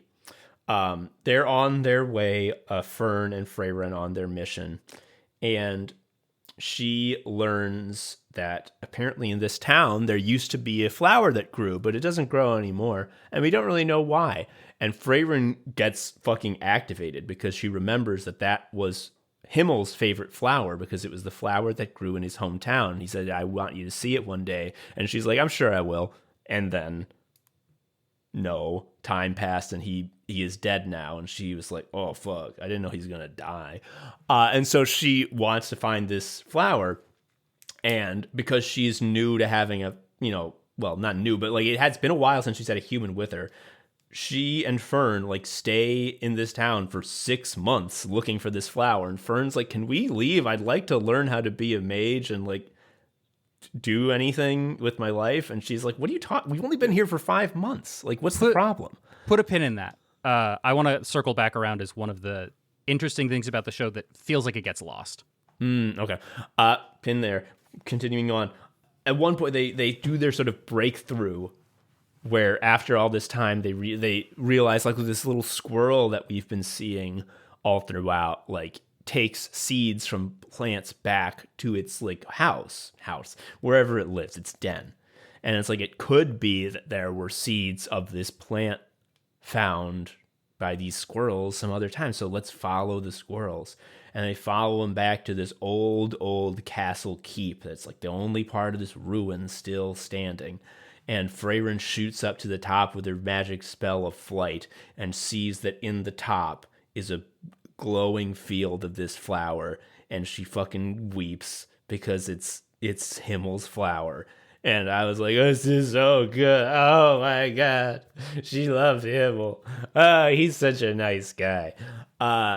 Yes, it is certified tearjerker scene. It is so well executed. The reveal, the attention to detail in the way that they like convey this, the musical build up. Right. Wow. Look at this work of art. Really just hitting it out of the park. Yeah. And then we get all the other stupid bullshit.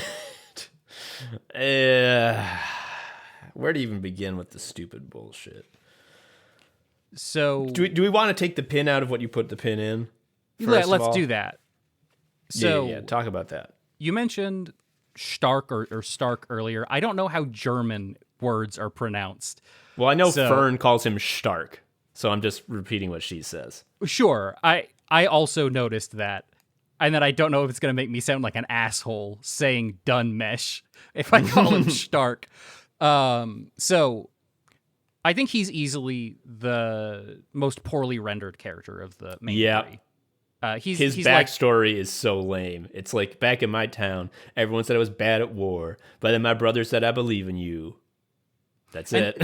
They managed to cash it out on one episode about his birthday in a way that somehow still kind of hits emotionally.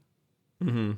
Also, that's like his whole thing. He trembles when he has to fight, but he does it anyway. But Fern, she has a lot of space to grow.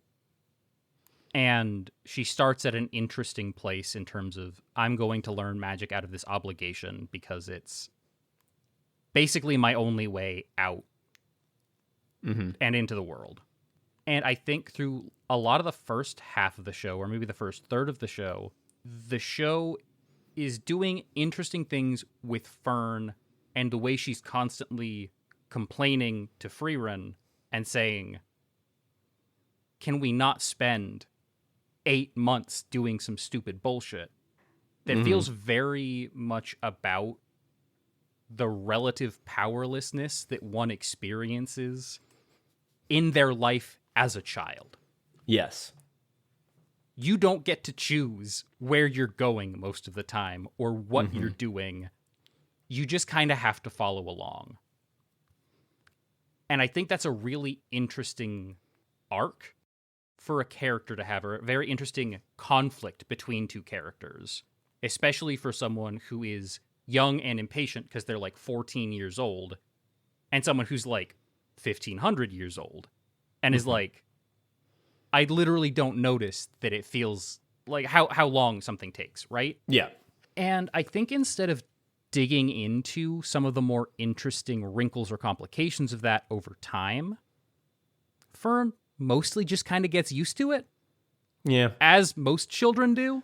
It also, you have you stop getting the sort of like meandering, quiet, low stakes events of the early episodes where like Frieren would get distracted by something for 6 months, and the fucking back half of the season is like all like box checking, you know?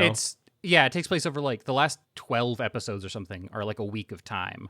It's ridiculous. And I do think that there's a way, right, if I want to read the season as a cohesive piece of art, right, let's bracket off the fact that other stuff exists after that, right? It does feel on some level like having to do the tuning exams, which is what the end of the show is concluding that arc for Fern in terms of at least you get to be an adult now. Yeah, I guess. Or you have some power that Frieren doesn't. I don't like it. I think that it loses sight of a lot of stuff. Like I said, that I think would be much more compelling. But they didn't not do anything. I just don't love the thing that they did. But the thing that they did that you described as being sort of worthwhile narratively is something you have to sit through a lot of bullshit to get through. Now, I'm going to talk about the two main bullshit things. One, a sort of background. I'm curious if you agree on if you're talking about just portions of the show where the bullshit is like, hello. Yeah. Because, to me, that's demons in the tuning exam. Yep, exactly those two. So, just in general, just the D&D, the fact that the world is just D&D is that there's just towns with inns and dungeons and parties, and that's the only thing there is.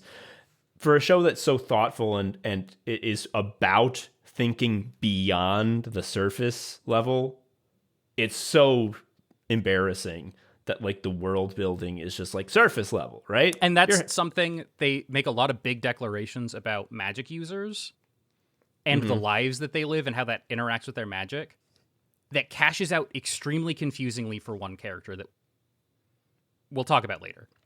Yeah. The way that they because the whole Frieren's whole thing about magic is that like it's not about having flashy like attack spells. You just learn laser beam, Fern. That's all you need.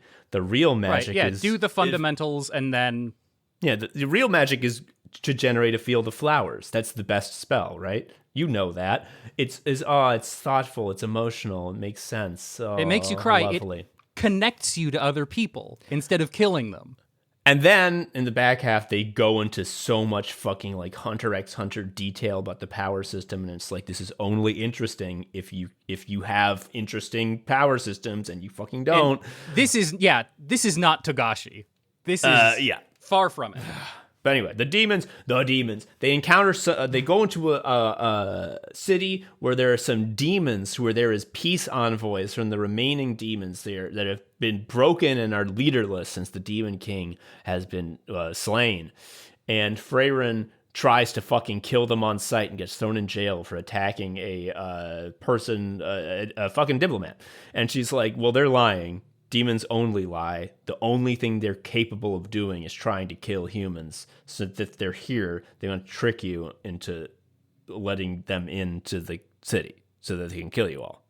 And they're like, how dare you say that, Frieren? And then we cut to the demons the demon envoys in their little hotel room, and they're like, it was so funny. It was so funny when Frieren noticed that we were going to lie. We are going to do that. We love lying and we love killing. And like, that's it. That's all. And like, cause I'm like, okay, I hate this, not because of like, and obviously this is a huge thing through fucking fantasy forever, which is a purely evil race is a racist concept, but they're not even real. It's fictional. Shut the fuck up. Fiction's derived from reality. If you are putting in your fucking thing that sapient beings with minds are incapable ever of being good, you're racist, because like, but they're not, don't you understand? They're friggin' demons. And you're deploying the specific language of race. They talk about demons as a race. Mm-hmm. Words mean things, right? They carry discursive baggage. Yeah. And sometimes people try to get away from that by calling them species, but again, because it's adhering to a racial form, it's hard to read the thing and not say, okay, but this looks like race relations to me. Yeah, I mean, and the thing is, I mean, it's one thing to be like, come on, you're overblowing it. Like, they're not people. They're literally demons. It's like, well, that would be more convincing if there weren't a lot of people who say shit like they're not people. They're literally Arabs now in today. Like, Yes, that's not unheard of. Hard to look at, for example, what's happening in Palestine and the defenses of an ongoing genocide that rely on violent racial logics and dehumanizing racial logics. And I can point to some stuff that's going on in terms of like the literary function of the demons as a mirror to Frieren's character arc, because they have so many similarities and she chooses people instead. I don't know that you had to get to a mirror in this way, especially when she meets a few other elves. Yeah. Okay. Very briefly, when she meets the elf Croft, who is a monk, which just means that he doesn't have weapons and fights with his bare hands, because that's what it is in D&D.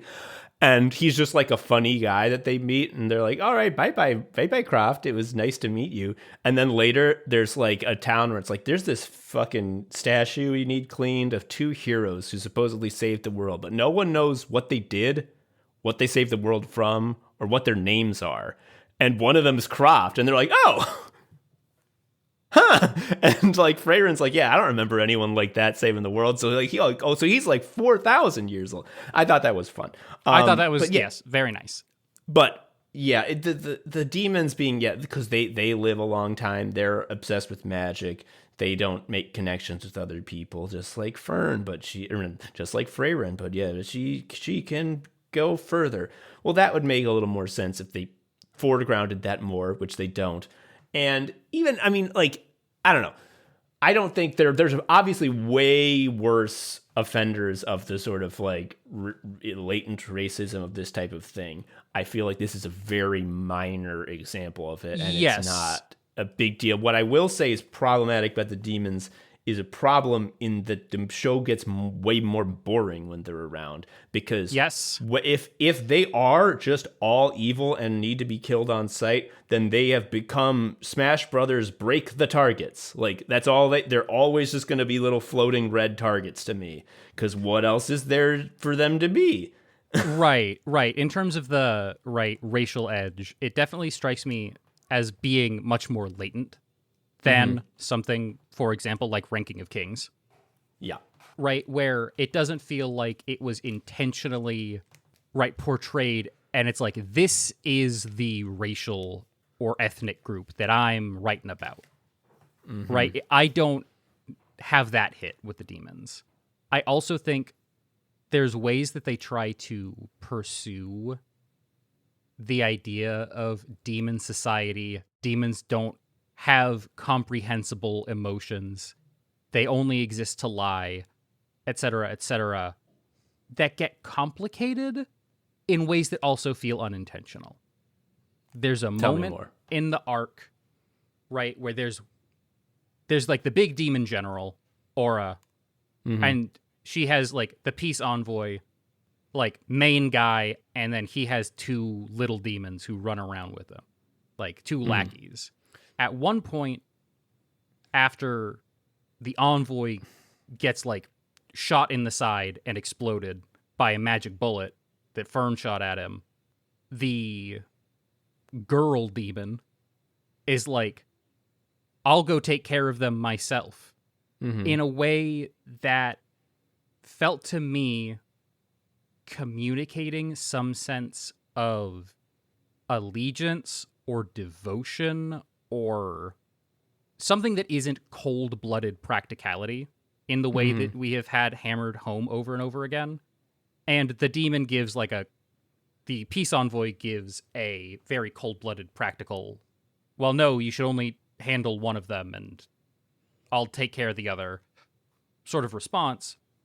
But that moment stands out to me as I can't understand this happening through a purely Yeah. like pure hierarchical power relations that are only interested in aligning with another person in as much as it helps you to eat humans. Yeah. Yeah, that doesn't yeah. I didn't clock that at the time, but you were completely correct, and that I mean, it's one of those things that I hesitate to say it's just this, but it's definitely for actors portraying these characters, it's always going to be tough because, like, you are going to want to put emotion in your performance just naturally because you're a human actor. And, like, it just like a voice acting, like the director should have been like, oh, maybe say it flatter, and they forgot to. Right. Remember, you don't care about him. Yeah, I think that's probably too flat and pat an answer, and it's more than that. But I don't think that's 0% of it. And again, it's because like they're boring because of that. There's just nothing to them. And that's arguably one of the more interesting things that happens is this she's going to put herself at risk. Right? She just saw like significant damage come into this person who is more powerful than her. So now she's going to ostensibly put herself at risk of death for another person. Why would she do that? The show doesn't have an answer. And doesn't seem to care. No, like I said, it feels basically accidental. Yeah. It's lame. I don't care about the demons. And this is what I fear about the show going forward is that, like, what excited me is that, like, the quest is over. Like, there was one Demon King. He was the worst of them all, the hardest to kill, and he got killed. And, like, what I don't want is on Starkfern and Frieren's quest, it becomes clear that there's an even greater foe, and like they have to be the new hero party that outdoes the original. And it's like, no, I would hate that. I want them to have a nice, quiet journey to the north with a few complications and some digressions and some times to think and reflect. I mean, because the best it's really parts hard are when to you get think the and dog. reflect.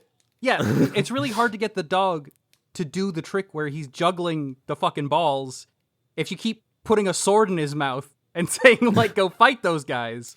And I'm here to watch the dog juggle.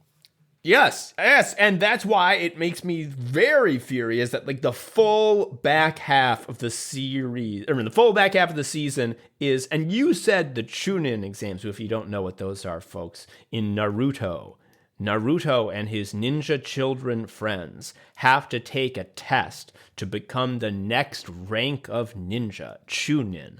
And they have funny puzzles and combat challenges they have to overcome to get their Chunin rank. And in Naruto, they're pretty fun because that's what the fucking series has been about the entire time. Funny puzzles and combat challenges. Here's some more of that. I thought you were, when you said the back half of the season was the Chunin exams, you were exaggerating. No, it is literally she has to take the exams. They go into a big forest that's gated off and have to collect something. Unfucking believable.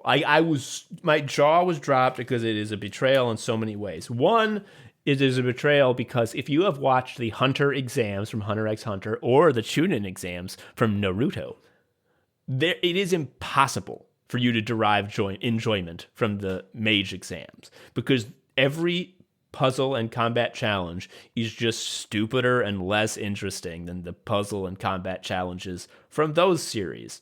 Right, this is where my thing is, right, I'm here to watch the dog juggle, and I don't remember if in our original metaphor it was a performer juggling or a dog, but it's a dog to me now. It's a dog now. Dogs perform. The dog isn't good with the sword, is the problem. Like, if the dog keeps dropping it. Yeah, if the dog could do, right, cool spinning, jumping slashes with a sword, then I'd be clapping too, but he can't, so I'm not. And it sucks. Here are the fucking, here are the little games. You have to get a bird in a cage, but get this, the bird can fly at Mach 1, so it's really hard. Okay. Number 2, you have to get to the bottom of this dungeon. No one's ever done it before. And that's odd because the dungeon doesn't seem that hard, except, when you get to the very bottom, you learn the truth, which is that there's a thingy in the dungeon and the very bottom that when people get near it, it makes exact copies of them, but the copies want to kill you. Are you strong enough to defeat yourself? This is so fucking lame. I just don't care. And it's made even worse by the show introducing, to borrow a line from Triumph, the insult comic dog, a who's who of who cares. The worst supporting cast in fucking anime history. Yeah, I definitely want to talk about this because it feels like the artist, right? This is adapting a manga, and there's a writer and there's an artist on the team. And it feels like the writer's reach exceeded the artist's grasp when he said, I need you to make 32 cool, unique, distinct character designs. Frieren is stuck in a party with a girl in a blue Gothic Lolita dress and another Riku from girl, Final Fantasy X. except Riku's outfit cohered. Like, Kana, this girl that they're with, her outfit is nothing. And every time I look at it, I just think, does it look better in black and white? Does it look cohesive? Yeah, she's got green short shorts and like a flowy top that doesn't really make sense. She looks like a 7-year-old going to the pool. She's also got puppy girl ears, but it's her hair. Her hair is just made to look like. I mean, this is a problem throughout the entire fucking supporting cast, which is something that the series has been avoiding throughout, which is let's put fucking fetish shit onto our character designs. Is like, we're done with that. Here, look at, do you like people doing bedroom eyes? Here's 50 of them. Do you like it when people are like, I'm smug. I don't really care about this. The only thing I care about is fighting. Well, there's 50 of them. The worst offender is Ubel, a character who fucking sucks. I hate her design. I hate her personality. I think her design she gets one cool thing. Yeah, kinda. Kinda. Like, I don't like her design. I don't like her as a character either. She does kind of like a lateral Goku thing where they're like, no one can imagine defeating this person because their hair is so full of magic and so powerful. And she has magic that can cut things that she can imagine being cut. And she's like, cutting hair, duh, easy. I've seen a haircut before. Yeah, that's what hair does. She can't cut a normal magic shield that any first-year mage can do, because, shields block magic. So, right. I can't do that. And, that is me to say, that's as good as it gets. Mm-hmm. I'd argue, of the rest of the cast, the old guy Denken is fine. Yes. He's the only one who has a brain, who has a thought process beyond well, what can I say? I love fighting. I love to fight. Flip your trendy hairdo. So this is a thing, right? Because that's a bunch of the dudes, and a bunch of the girls are like that too. But there's 3 guys who show up and are ostensibly significant characters. The flower guy, the clone guy, and Verbal. Mm-hmm. Those all look to me, and maybe you disagree, but I suspect you don't all that much. They look like 3 passes at a design for the same character. Yep. Uh-huh. And their personalities are the same for all 3 of them, which is they kind of go they're above it all. They don't care. They're sort of aloof. And it's this is no good. This is no good. Open your eyes all the way, motherfuckers. They all have the bedroom eyes. I mean, Ubel exists purely to be gooned over. I'm sorry. She's wearing a choker and stuff in a way that people can wear a choker in a way that's not sexually fetishizing. Not her. That way. Not her. That's exactly. And like there are multiple like Saku like you can see that they're animating on more frames than usual. It's like, oh, this is a Sakuga thing, and it is specifically for so that when she reaches behind her back to get her materializing magic staff, you can really see the frames of the extended armpit. I looked up Ubel sucks to see if anyone online had the same opinion, because I was going insane with how much screen time they were giving her. Everyone fucking loves her, Quinn. You want to know why? Because she's mommy who can break me. I want a girl who straight up kills me. And also, she's cute, which I just do not understand how anyone can, like, cute as a justification for why you like a character.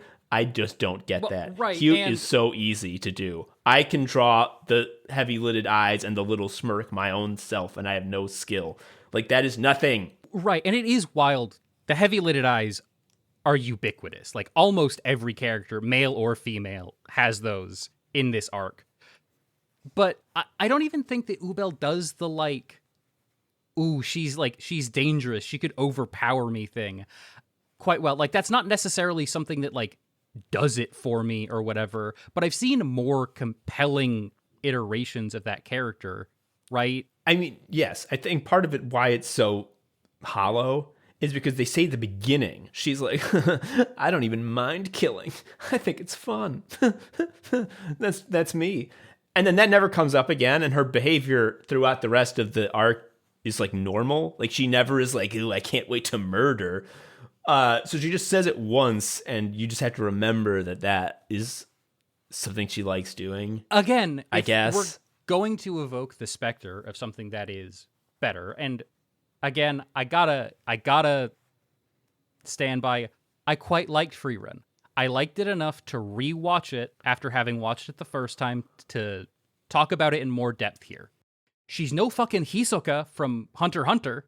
I was hoping you would say Hisoka. Oh my god. Yes, that's who Ubel is trying to be, but where Hisoka has like depth of character, and he's like actually scary and weird in a way that is memorable and sticky. And you watch him cave to this violent impulse, right? They give Ubel a really good moment to commit to I love killing.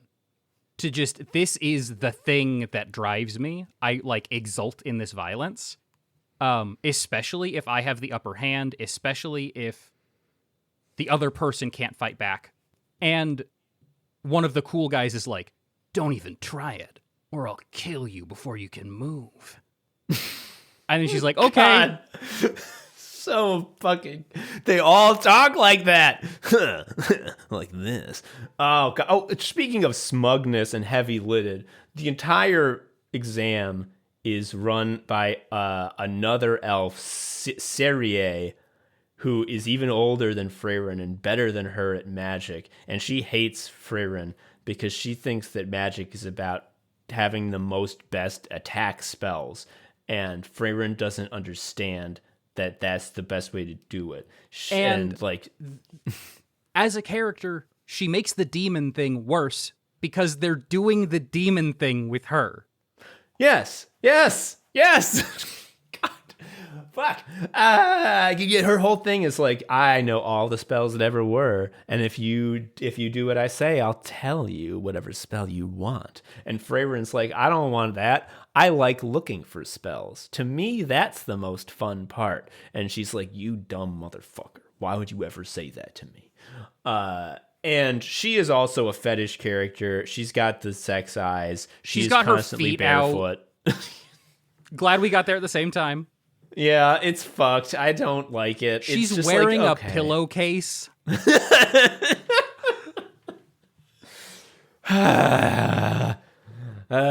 It's annoying. What could I say? Oh, here's another thing that's very like JRPG. Like, why are they taking the exams at all? Well, because the North still has a lot of demons around, so it's dangerous. So you have to have a first-class mage with you on the if you want to cross like whatever meridian. You can't access the Indigo Plateau unless you've got all 8 gym badges. It's exactly that. But also, Like how there are towns in JRPGs where if you step outside of them for 1 second, you will fight a monster that will kill you in one hit unless you're level 70. Like, there are people living there. They live in the north. Talk about a lot of people from the Northern Plateau. And Yeah, like I guess the old it's a recent problem. They're like, in the last several years, things have gotten really bad. But did they just abandon those communities to ruin? I guess so, because the old guy, he's like he's old, obviously, and he's known to all the other mages. He's famous. He's an imperial mage who is one of the most famous and powerful ones in the entire mage army. Why is he here? Why would he need this license so late in life? And here comes the trick. He's going to put down the sword.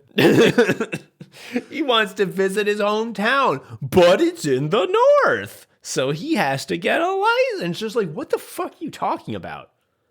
Are you kidding me? They did just leave those people, but it's bullshit. And bullshit. Right, they spin that out for him in a way, again, that is getting closer to what the show's good at, which is, I'm sad, I miss my wife. She died before I was ready to, like, say goodbye to her. Mm-hmm. That's cool, but it takes a lot to get there. And you don't... We've seen him do this, again, with half an episode. Mm-hmm. Mm-hmm. You didn't have to do that. Another thing, again, if just speaking to what was really frustrating about the Chunin exams, they spend a lot of time talking about...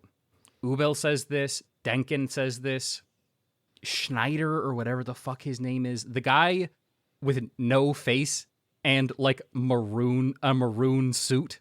Oh, Richter. Okay, Richter. Yeah. Richter.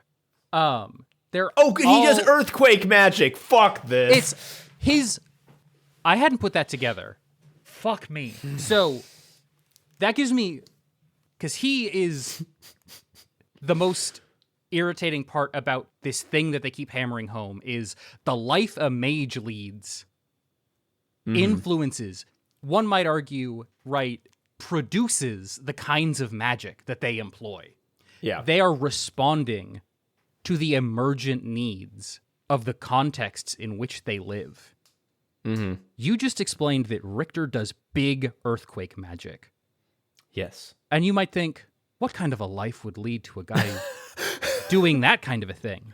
I didn't put this together. And then you find out that he runs a dinky little shop where he repairs people's broken staves.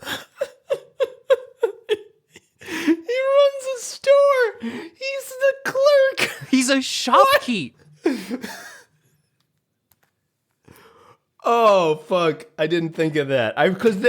Because the fucking whole exam is so fucking slow that the time between him saying that and that reveal is like ages. But man, no, that's true.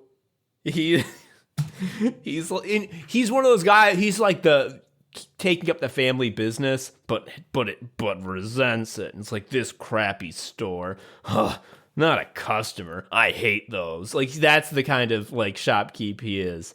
And obviously, yes, that personality would manifest in shifting the earth. Yeah. And I don't know if it's supposed to, right, be a gap. And you see the gap, and you're like, well, what other things has he done in his life? Is this just where he's settled down? But to me, it seems like they're driving this home as such a thing. And they do take care to show why Verbal, for example, like one of the murder boys, fights in the way that he fights. And it's because he's been put in a bunch of extremely difficult combat situations that require sort of a level head and not too much imagination. So he uses very basic stuff, but he does it lethally. And then Fern uses basic spells because Frieren told her, like, when it comes to fighting, you just shield and beam. Right, like it gets the job done. A gun could kill pretty much everyone, so you don't need to iterate. And it works for Fern because like she doesn't particularly have any connection to magic. She's not like, I need to learn the spells. It's so important to me. It's that, like, yeah, it's something to do. Hyder, the priest who was her father figure, trusted her to become a mage. And the way that I'm going to not die destitute is by hanging out with Frieren, who's going to teach me magic. And then I'm going to have a skill that's going to be useful, and it's going to be magic. And so she has no need to like learn any flashy signature spells. She's like, can I get the job done? Yes. Good enough. I like that. I like that as well. I think it works. I also think that it points to some of the ideas that I was talking about before around being a child, being subordinated to the adults in your life, to your parents, to your teachers. Mm-hmm. But I think, right, they try to cash it out in the end by saying, even now, it would be possible for Fern to kill Frieren. Mm-hmm.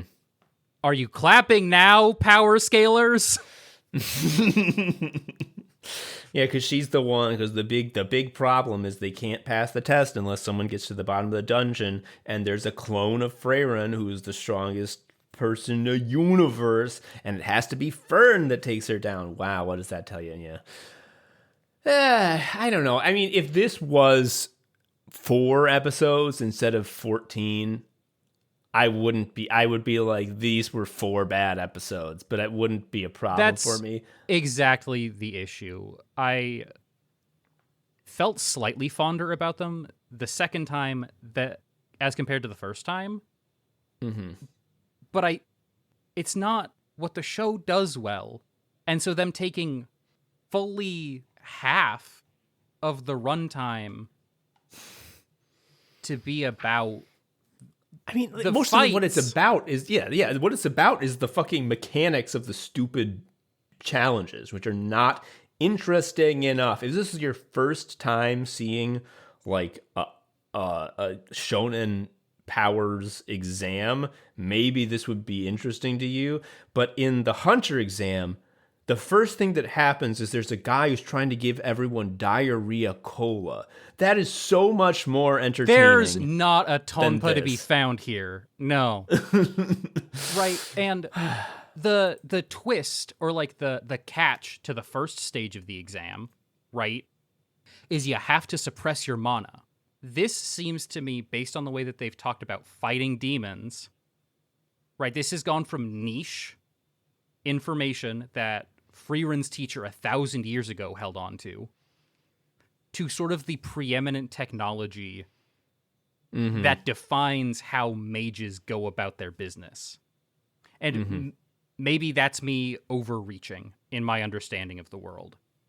But to win the exam, you have to suppress your mana for long enough that you don't scare the bird. And that sounds to me like what they make you do before they give you a certification at all. Yeah.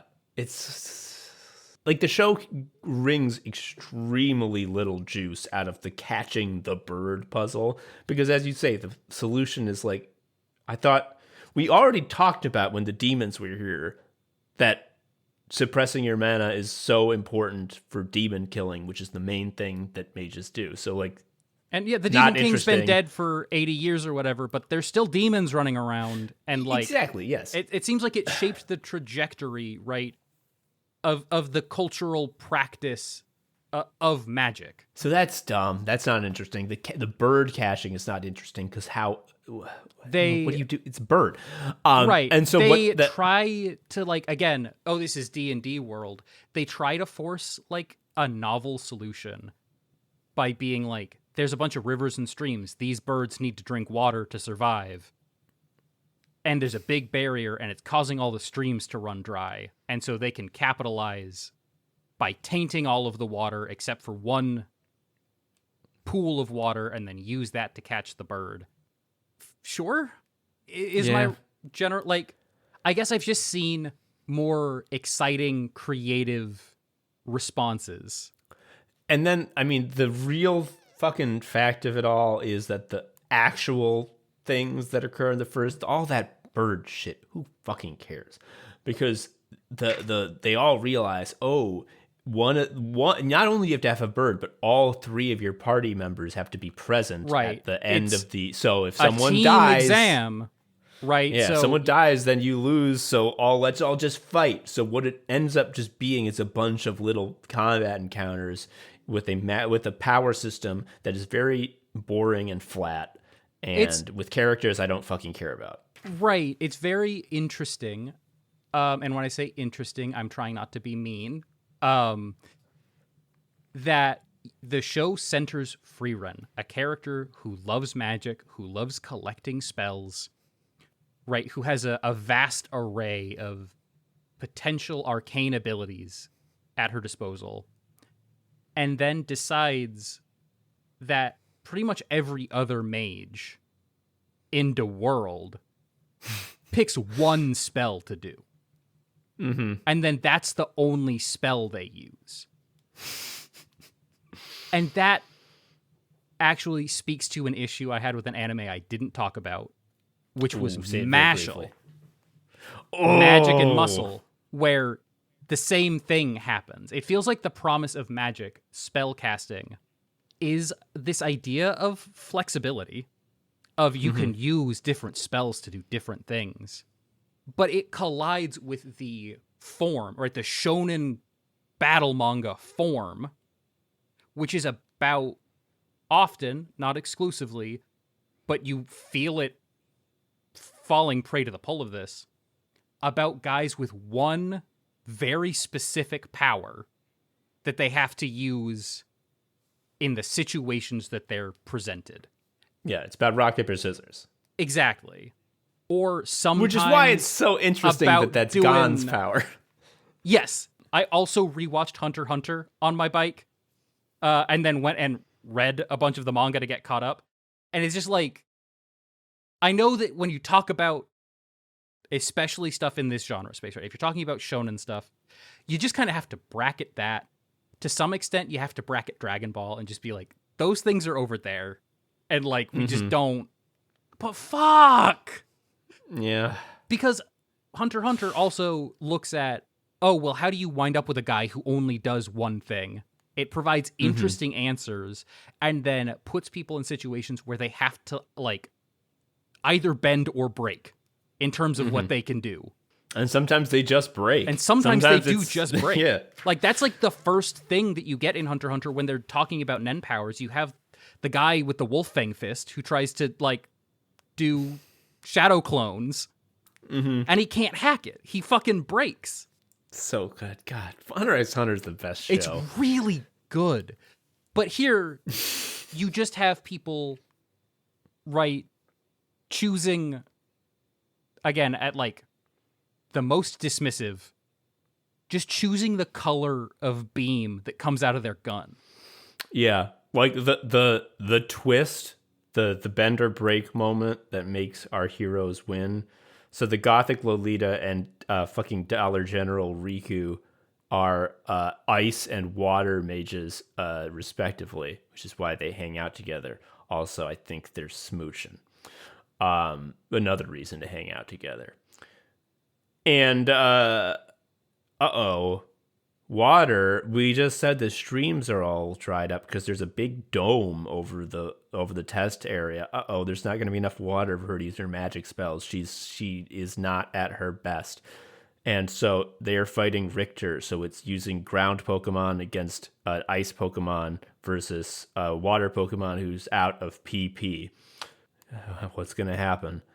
Well, Frieren, with her great magic, turns off the barrier because it's raining, and then now there's water, so she can shoot her beam. This doesn't get her expelled from the exam, by the way. Rules didn't say you couldn't turn the fucking dome They off. said you couldn't leave, I guess, but they said you can't turn the dome off. Or they didn't say that, so yeah, I guess Airbud rules, it's fine. Taskmaster rules. All the information's on the task. You watch Taskmaster? Oh, No, that's a great anime. Yeah. Taskmaster's really good anime.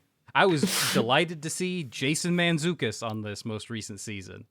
So God, we need to wrap this up because Yeah, it's super we can- long. I don't want to do too much Taskmaster, but every time I see Jason Mantzoukas on like a cameo in a sitcom, I always feel like, man, you're doing too much. Like I'm not laughing at this. You're doing too much. You're too wacky. On Taskmaster though, I'm like, this is where you were born to be. This is where you shine, brother. Because he is fucking great. He's great, and he just gets to play the character of annoying American dipshit. It's so funny. Yes. Anyway, So, yeah. all of which is to say, anime fucking sucks. I love it. I do. I love it. I think that the dungeon exploration thing that they make him do, there's kind of a cute resolution where they're, instead of, oh, you have to fight yourself except for the main characters, they do say, like, they sit everybody down and they're like, all right, well, who don't you want to fight? Yeah. And then they have that person go, like, deal with their clone. There's also a little reference to mini medals from Dragon Quest. And I was like, I love mini medals. It was so stupid because, I mean, I just say I think it's annoying how the sum total of the world building is, remember the tropes from JRPGs and D&D? You know, things that were abstractions because you couldn't have the real thing in a video game with that level of technology. Well, what if that abstraction was just taken as fact, and that's how the world is forever? I know that's stupid, yeah. However, when she gets a mini medal and Fern is like, what's that? And she's like, oh, there's an eccentric guy who collects these and gives you treasures if you trade him in. I'm just like, it's a fucking mini medal. Oh exactly. But they managed to end on a decently sentimental note. But I think they also do that thing, right, for Fern's arc where she gets a certification and the elf resents Frieren so much that she refuses to pass her. And so Frieren doesn't get a certification. And so there's like, oh, you're a grown-up now, Fern. Mm-hmm. And it collapses in for me. And there's a warmer read on this that's like, oh, look how much she's let herself be influenced by Frieren. Right? But she goes in for the ceremony where she talks to Zenza and is like, this is the spell that I want. Oh yeah, because when you get to be a first class mate, you get to have one free spell from her great mind. Yeah, and she picks a spell that will like instantly perfectly clean laundry, which is a thing Frieren had sort of like mused about having, and how helpful would that be earlier in the season. And so also, right, her adulthood, right, her emancipation collapses down around Frieren. Which is disappointing. It's also not like the single strongest thematic through line, but I couldn't help but like try to read it that way as I was watching the thing. My take was she picked a pro-social spell that helps everyone rather than like, can I get a really big gun for kill? Which is that's Freyren's whole thing. Her favorite spell is a Field of Flowers because her master, who was a human who died thousands of years ago, her favorite spell was a Field of Flowers. It was like the first spell she showed Frieren. And Himmel wanted to see a Field of Flowers, and et cetera, et cetera, et cetera. It's the whole It's thing. about the wonder of magic and discovery, which is why it's so goddamn frustrating that the arc about magic users fails to fill me with a sense of wonder and discovery. It's stupid. I will end the episode by saying one more thing, which I think the fact that we were able to not mention this once, and that, Quinn, you probably wouldn't even have thought anything was missing. For a couple episodes, the party has a cleric named Sign, who is just there, and then he leaves because he is actually just looking for his friend Gorilla Warrior. Don't know why that was the name he picked. Gorilla Warrior, who left on an adventure 10 years ago, and he was too scared to go with. And I know they have to adapt the manga, but sometimes when there's an anime adaptation and there's a part of a story that is just so superfluous. Like, do the anime staff adapting it not go like, do we have to? Do we have to do the guerrilla warrior shit? I guess he probably comes back. That was exactly my thinking. There's a couple little moments. It's weird because he's around for birthdays. Like, they make stuff about birthdays when he's around to some extent. Or maybe it's just the one episode. I don't remember when all the birthdays happen exactly. Uh-huh. But oh yeah, he helps Stark get a gift for Fern's birthday, and Stark accidentally gets like the endless love token for her, which cashes out in the like Frieren Himmel thing, which is the most interesting part of the episode. Oh yeah, because Himmel got Frieren the endless love token, and she didn't. She was just like, cute, and didn't know what it meant, but knows now.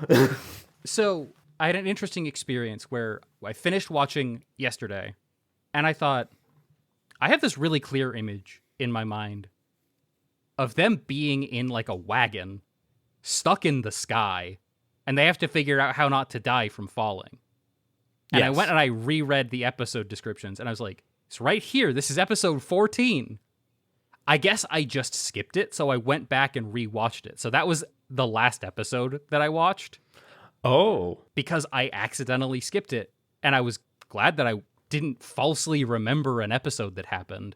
But it was quite funny rewatching it without the episode where Frieren's like, I don't think Himmel knew what this meant, when they end the episode with him buying the ring for her, waiting a really long time to actually hand it over, and like dropping to one knee when he gives her the ring.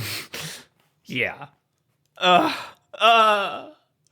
Frieren, you don't understand. There's signals here. But yeah, they sure did bring a cleric along for a couple for episodes. Like 2 seconds. Yeah. Talk about God. I know I said I was going to wrap up, but like, talk about having the world building just be D&D is shooting yourself in the foot so much, because they're like, what is the difference between a cleric and a mage? And Freyren's like, well, clerics use the goddess's magic. And what's the difference between the goddess's magic and mage magic? It's like the goddess's magic comes out of holy books. Just read a holy book, Frieren. Like what is your fucking problem? Literally does keep one on her, and they use it later when they don't have access to a cleric. Which is so stupid. Again, I think it would be better if they leaned into, okay, you don't understand this, you're not good at holy magic.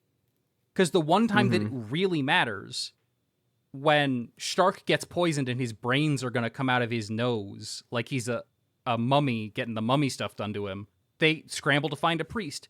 But then nobody is at risk of any significant like poison or illness or anything that a cleric would need when one isn't around.